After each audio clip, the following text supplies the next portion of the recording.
I truly don't believe that we'll ever be able to measure the cost of addiction.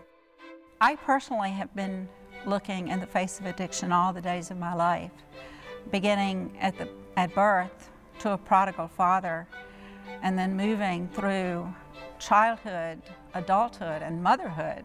To this day, I have an adult child who is caught in the grips of just this insidious disease. I'm a recovering addict and alcoholic. I've been attending this church for a little over 10.5 years. I will have been in recovery 10 years on March 27th of this year. When we did the survey of our congregation just a few months ago, of those willing to speak out, 71% said that addiction touches their lives in some way. My addictions had convinced me that I was no longer redeemable. It affects the families in every way, financial, emotional. The toll is just, it's indescribable.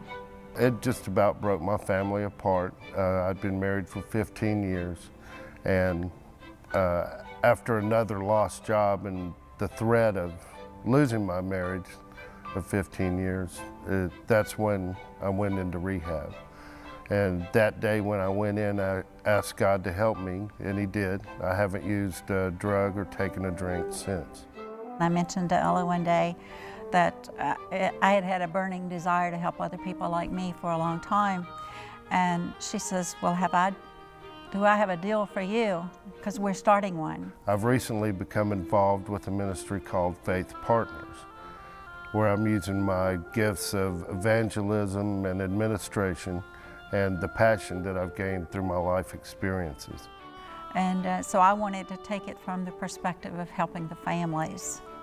Nobody really knows what you're going through unless they've went through the same thing.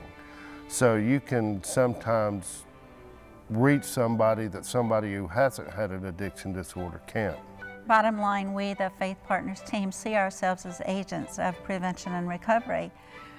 We're excited about bringing together faith and science, also about promoting an environment of healing and wholeness for those who are afflicted and affected, and ready for change, freedom, empowerment, and hope. I just think any ministry of this nature, that if you get involved with it, it's just going to bless you in so many ways that it's hard to even put into words. It's hard to comprehend unless you've done it.